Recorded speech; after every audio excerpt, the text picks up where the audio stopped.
Alors c'est parti, on va faire les vidéos sur les boucles. Alors il existe deux boucles différentes, la boucle while et la boucle for. On va commencer par la boucle while. Donc on va faire loop while.sh. /sh. Je vais le rendre exécutable à côté, comme ça sera fait. Prêt à l'exécuter. Voilà. Et donc là je dis, une boucle while, c'est simple, ça va prendre un ou plusieurs tests. Et tant que ces tests sont vrais, alors on exécute du code. Donc je vais faire i égale 0. Tant que i, donc on voit bien que c'est un test. Et on va dire lower than 5, donc il est plus petit que 5. Do. Donc là on exécute du code, donc on va juste afficher i tout simplement. Et ensuite je mets down pour dire que je finis mon bloc de boucle. Donc là entre do et down, vous mettez autant d'instructions que vous voulez. Alors si je fais ça pour l'instant, tout ce que je fais c'est afficher i. Mais i, il faut que je change sa valeur. Parce que sinon là il va rester à 0. Et il faut bien qu'il incrémente pour qu'à un moment la condition soit fausse et qu'on sorte de la boucle. Alors je mets une petite parenthèse dessus exprès parce que moi ça m'arrive assez souvent d'écrire un peu vite et d'oublier l'instruction pour ensuite sortir de la boucle. Et c'est pareil pour mes étudiants, parfois ils l'oublient aussi, donc je préfère faire un petit rappel exprès parce que c'est une spécialité, que ce soit chez moi ou chez mes étudiants, d'oublier l'instruction qui sert ensuite à sortir de la boucle. Donc là l'instruction c'est qu'il faut que la test ici soit faux, donc il faut que i à un moment soit plus grand que 5, donc pour ça on incrémente i. Donc i va être égal à lui-même plus 1, et donc petit à petit il va incrémenter jusqu'à arriver à 5.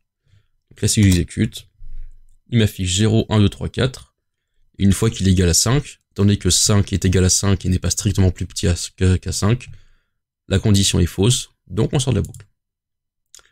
Si je veux sortir de la boucle un peu plus tôt, je peux par exemple dire si i, non pas égal comme ça, est égal à, on va dire 3, alors, et là je vais mettre break, ce qui fait que là dans mon code, j'incrémente etc, mais dès que i est égal à 3, break, ça va sortir de la boucle directement. Donc ça sert à quitter la boucle plus tôt que prévu. Là si j'exécute, ça me fait 0, 1, 2. Et dès qu'il est égal à 3 après l'incrémentation ici, il voit que l'égalité est égale à 3, donc il break. A l'inverse, si je veux faire une instruction qui ne fasse rien, c'est-à-dire quoi qu'il arrive, il n'y a rien qui va être exécuté, enfin sauf ce qui est écrit avant évidemment. Mais si j'exécute encore du code ici, par exemple je fais echo hello world, et ben le continu ici va revenir au début de la boucle et va ignorer tout ce qu'il y a en dessous. Là, je vous le montre. Voilà. 0 hello world, 1 hello world, 2.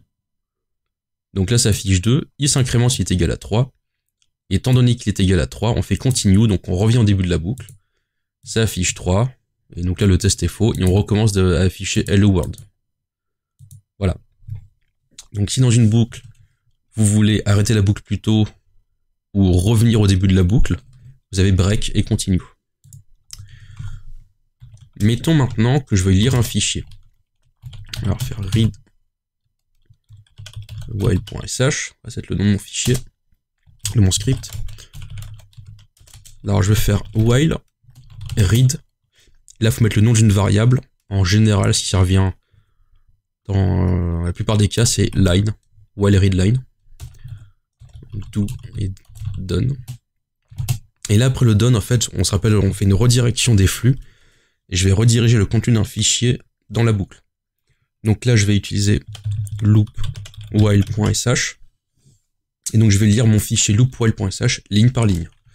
Et si je fais echo line,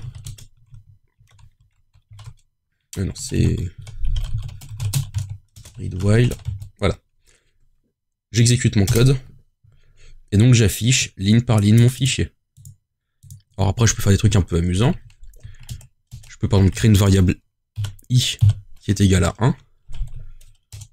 Je l'affiche sans faute de retour à la ligne. Donc i, 2 points, Ensuite, j'affiche la valeur de ma ligne. Et donc, évidemment, j'incrémente, si j'y arrive, i. Donc là, ce que je fais, c'est j'affiche le numéro de la ligne et j'affiche sa valeur. Et ensuite, j'incrémente i.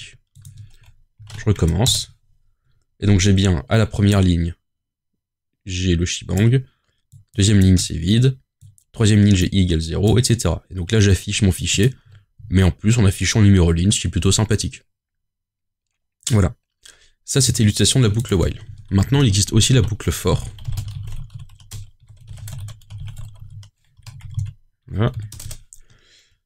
Qui s'utilise de plusieurs manières. On va d'abord faire un compteur, tout ce qu'il y a de plus basique. On dit for i in. Et là, on va appeler un sous-shell. Et i va prendre les valeurs consécutives de mon sous-shell. Donc si je fais sec, on va dire 5. Alors sec est un programme qui fait une séquence de 1 à la valeur donnée. Donc là, de 1 à 5. On va faire do donne. Et donc là, echo $i. Et si j'exécute ce code, voilà, i va prendre les valeurs consécutives de 1, puis 2, puis 3, puis 4, et puis la valeur finale qui est égale à 5. Alors ensuite, il faut regarder le manuel de sec, voir comment il fonctionne. Donc là, en fait, en premier argument, je donne le dernier résultat, mais si j'ai d'autres arguments, il y aura d'abord le premier argument, puis ensuite le dernier. Et si je donne 3 arguments, il y aura le premier, l'incrémentation et le dernier. Donc, par exemple, si je veux aller de 3 en 3, de 10 à, on va dire 40, mais par pas de 3, bah, j'écris ça comme ça. Donc là, j'ai une boucle, voilà, qui va de 10 à 40, mais en faisant 10, 13, 16, en faisant plus 3 à chaque fois. Donc ensuite, vous pouvez remplacer ça par des variables, et comme ça, vous faites des boucles for un peu différentes. On peut aussi mettre directement une liste. Bon, moi, je peux faire, je sais pas, 1, 2, 3, 5, 8. On va voir si on a qui reconnaissent. Voilà. Là, j'exécute. Et il va prendre consécutivement les valeurs 1, 1, 2, 3, 5, 8. On se rappelle maintenant que j'avais parlé de 2 variables. Il y avait arrobase et étoile.